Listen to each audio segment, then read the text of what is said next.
Ну что, мои дорогие друзья, какие слова для вас вчера были новыми? Ой, мы говорили о темноте. Точно. И о помещении для сторожа. Молодец. Точно. А еще было выражение «безутешно плакал». Да, то есть это плакал, не находя утешения. А еще было слово «часовой», то есть это военнослужащий, стоящий на посту. А если несколько военных несут охрану чего-либо, то это называется...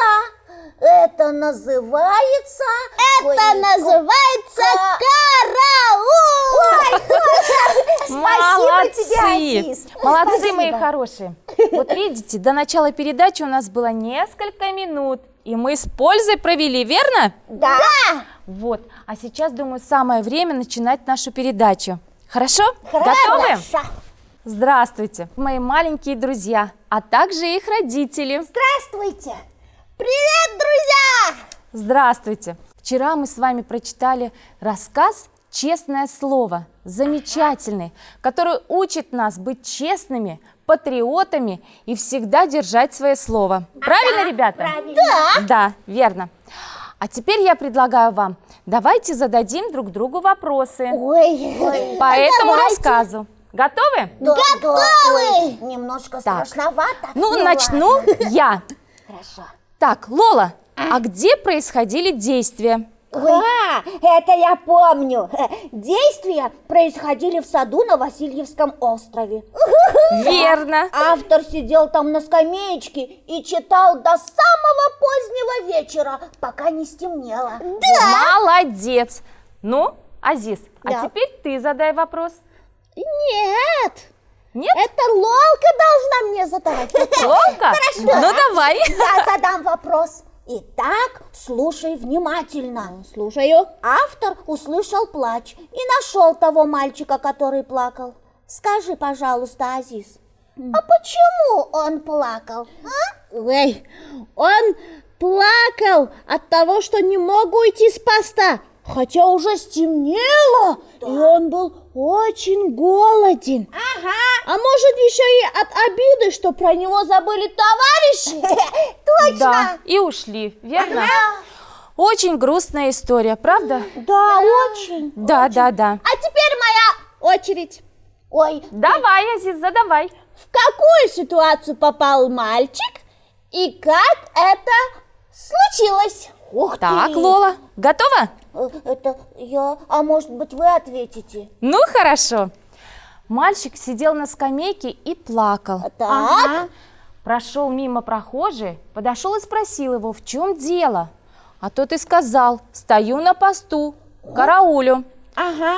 И рассказал, что подошли ребята постарше, и который был постарше маршалом. Ага. Присвоил ему звание сержанта. Да. Да, и сказал охранять здесь склад. Ой. И взял с него честное слово, что он никуда не уйдет и будет находиться на своем посту. Ой. Верно? Да. Вот. А как вы думаете, как к этому всему отнесся сам рассказчик-автор? А можно я скажу? Да. Давай, Лолка. Ну, сначала он чуть не рассмеялся, а потом подумал и понял, что ничего смешного тут нет. Правильно. Потому что часовой должен стоять на посту, что бы ни случилось, пусть даже если это и игра. Вот. Молодец, правильно. Правильно. Дал честное слово, держи его, правильно? Да. А теперь мой вопрос. Так. Ну-ка. Я его задам Азизу. Держись, Азиз. Азиз, вопрос на засыпку. Давай. Итак, почему мальчик не ушел с поста, когда автор-рассказчик предложил ему пойти домой поужинать? Ну, он же дал слово. Он дал маршалу честное слово, что не уйдет с поста, пока его не сменят, так? Верно. И никакой гражданский не мог этот приказ отменить. Да. Верно. А теперь мой вопрос. Давай, задавай. Давайте. Тетя Мунира.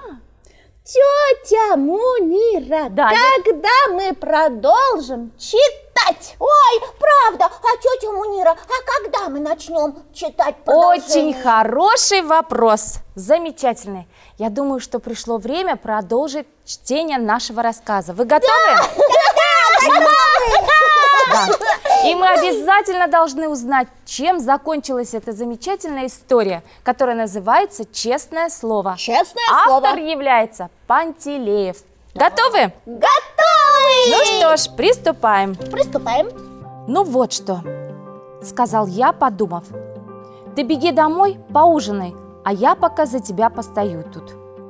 Да? Сказал мальчик. А это можно разве? Почему же нельзя? Вы же не военный. Я почесал затылок и сказал. Правильно, ничего не выйдет. Я даже не могу тебя снять с караула. Это может сделать только военный, только начальник. И тут мне вдруг в голову пришла счастливая мысль. Я подумал, что если освободить мальчика от честного слова, снять его с караула может только военный. Так в чем же дело? Надо, значит, идти искать военного.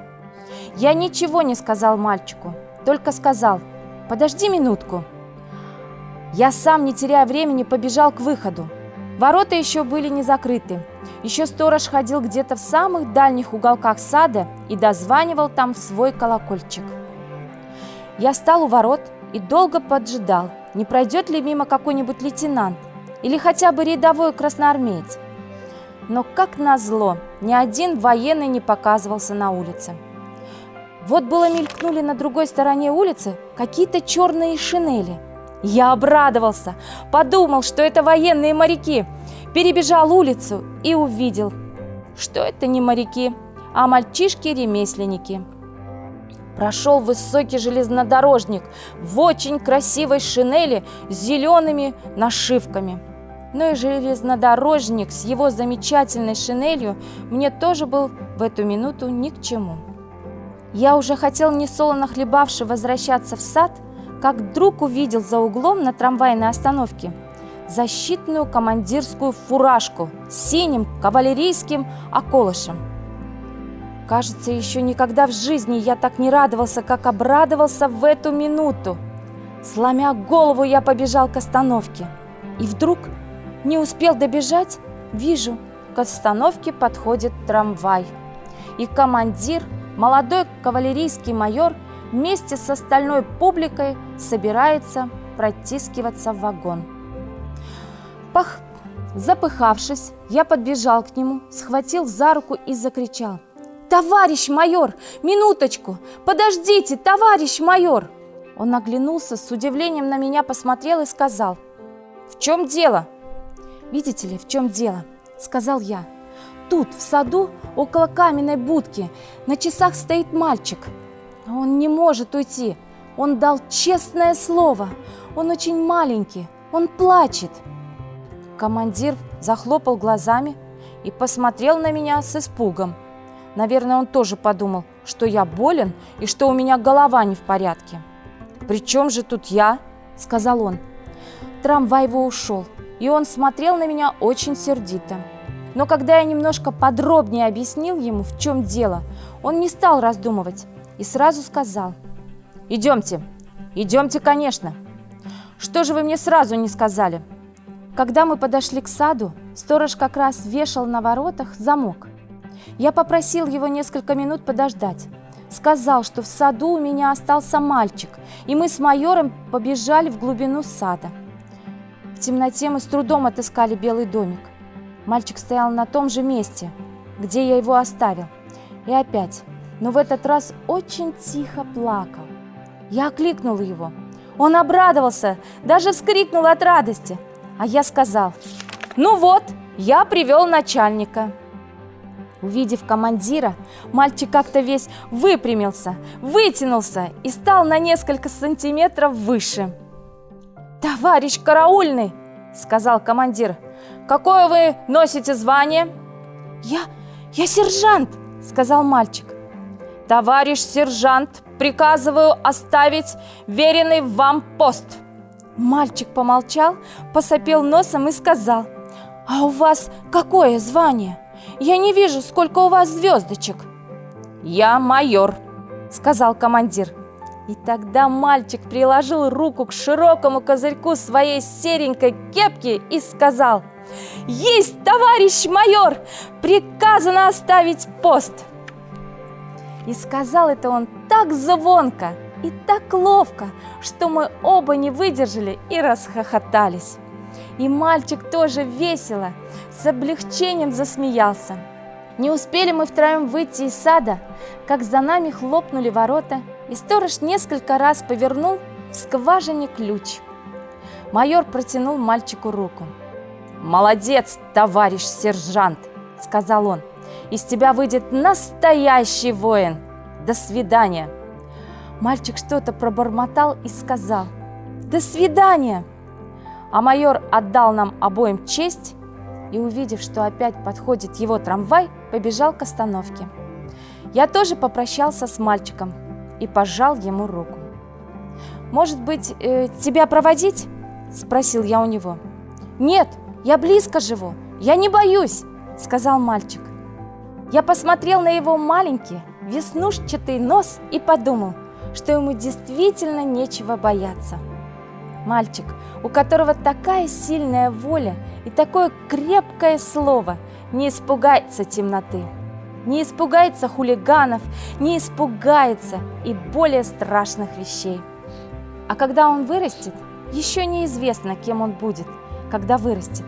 Но кем бы он ни был, можно ручаться, что это будущий настоящий человек. Я подумал так, и мне стало очень приятно, что я познакомился с этим мальчиком. И я еще раз крепко и с удовольствием пожал ему руку. Ну вот, ребята, теперь мы знаем, чем закончилась история про этого замечательного мальчика. И теперь мы знаем, что такое настоящее честное слово. Ой, тетя Мунира, меня так тронул этот рассказ. Да, Здорово, правда? здорово. Ребята, а теперь я хочу проверить, внимательно вы ли слушали рассказ. И поиграем с вами в игру. Верно, неверно. Ой, хорошо, давайте. Так, я буду задавать вопросы, а вы будете отвечать по очереди. Договорились? Договорились. Первый вопрос. Правда ли, что мальчика звали Алеша? Нет, неправда. Автор даже не спросил, как его зовут. Да, не спросил, как зовут этого мальчика, неизвестно. Молодцы. Второй вопрос. А верно ли, что мальчик не оставил свой пост? Верно. Пока не пришел военный и не освободил его от данного слова, он не покинул свой пост. Молодцы. Третий вопрос. Верно ли, что мальчик, увидев военного, присел от удивления? Нет, неверно. Он, наоборот, вытянулся, как военный, и даже стал чуть выше роста. Молодец. Так, следующий вопрос. А верно ли, что пока автор-рассказчик остался на посту, мальчик побежал домой покушать? Нет, неверно. Он не мог этого сделать. Он же слово дал. Да. Верно, молодцы. Следующий вопрос. Верно ли, что звание военного майор? Верно. Верно ли, что военный пожал мальчику руку из-за его вежливости? Ой, да вы что? Нет, конечно. Ему просто было очень приятно, что мальчик человек слова, человек дела, из которого выйдет настоящий воин. Да! Вот почему майор пожал мальчику руку. Молодец. Так, следующий вопрос. Верно ли, что мальчик носил звание рядовой? Неверно. Он не был рядовым. Маршал пожаловал ему звание сержант. Точно. Точно. Сержант. А верно ли, что мальчик караулил пороховой склад? Ну, это как бы и верно, и чуть-чуть неверно. Почему это чуть-чуть верно и чуть-чуть неверно? Да, как это? Почему? Потому что он только представлял себе, что это пороховой склад. Ну так, понарошку. А на самом деле это была каменная будка. А вот и нет! Почему это нет? Раз он слово дал по-настоящему, значит и склад был настоящий. Ребята, давайте не будем спорить, хорошо? Не будем Хорошо. спорить. В рассказе сказано, что тут у нас пороховой склад. Да. Помните, он сказал? Да. В этой будке. Да. И ты будешь охранять пороховой склад. Значит, это был пороховой склад. Правильно. Договорились? Да, хорошо. Следующий вопрос готовы? Да, готовы. Верно ли, что мальчик был одет в черные брючки? Ой, я вот это не помню. Надо было повнимательнее слушать. А я хорошо помню. Мальчик был одет в короткие штанишки на лямочках. Так, верно. Следующий вопрос, ребята. Ага. Верно ли, что если ты дал честное слово, то не обязательно его держать? Нет, нет, конечно. А как? Конечно, надо всегда держать данное слово. Что бы ни случилось. Ага. Молодцы, ребята, молодцы. Вы слушали внимательно рассказ. Да. И я очень рада тому, что вы так единодушны в своем мнении. Верно? Честное да, слово всегда нужно держать. Правда, ребята? Да, Коль дал, конечно. так держи. И поэтому этот мальчик вырастет настоящим, честным человеком. Ага. Да, И я- настоящим. Да, и я думаю, что повезет всем тем, с кем он будет дружить. Да, Правильно. точно. Правильно? Правильно. А есть ли, ребята, еще что-то, о чем мы с вами не поговорили? Ой, знаете, тетя Мунира, Да. я хочу сказать, что в рассказе мне еще понравился посетитель сада. Так. Ну, то есть сам автор, который уважительно отнесся к положению мальчика. Да. Он не стал над ним смеяться, но сумел найти настоящего военного, который освободил мальчика от обязанностей часового. Да, я с тобой согласен, Лола. В этом рассказе показаны взаимоотношения взрослых и детей. Здорово. Так радостно, что рассказчик бережно отнесся к радости и огорчениям мальчика. Да. Если бы над ним посмеялись и прочли ему лекцию, что нечего по улицам по вечерам ходить, лучше бы ты дома сидел, уроки учил. Можно было так искалечить веру мальчика в ценностях таких слов, как честь и долг. Ага. А писатель крепко, по-взрослому пожал ему руку, потому что мальчик заслуживает такого отношения, да? Точно, точно Молодцы. И заслуживает. вообще, оба взрослых сами оказались очень хорошими людьми, если они смогли оставить свои дела и всерьез вступить в игру незнакомого мальчика. Ага. Молодцы, ребята. И я думаю, что вы, взрослые, тоже посмотрели на эту ситуацию. Посмотрели глазами детей. Правильно? Правильно? Да. Да. Ну что, я думаю, что пришло время подвести итог. Для Хорошо. чего автор этот рассказ написал? Что он этим хотел сказать? Ой. А можно я скажу? Да, конечно. Лола. Рассказ учит нас крепкой воле, честному слову, стойкости перед проблемами. Этот рассказ о мальчике, который в будущем точно станет хорошим человеком. Да, Да. правильно. Обязательно станет хорошим, настоящим человеком. Написав это произведение, Пантелеев хотел сказать, что быть настоящим человеком очень сложно и правильно. И коль ты дал честное слово, ты должен его держать. Да. Обязательно. И тогда все сложится в жизни по-настоящему честно. Ага. Правда, ребята? Да, правда. Да. Ну что, пришло время прощаться? Да, ой, как жалко прощаться. Ну что поделать, завтра мы обязательно встретимся снова, правда, ребята? Обязательно. До свидания, ребята. До свидания. До свидания, мои маленькие друзья. До свидания, уважаемые взрослые. До свидания. До свидания.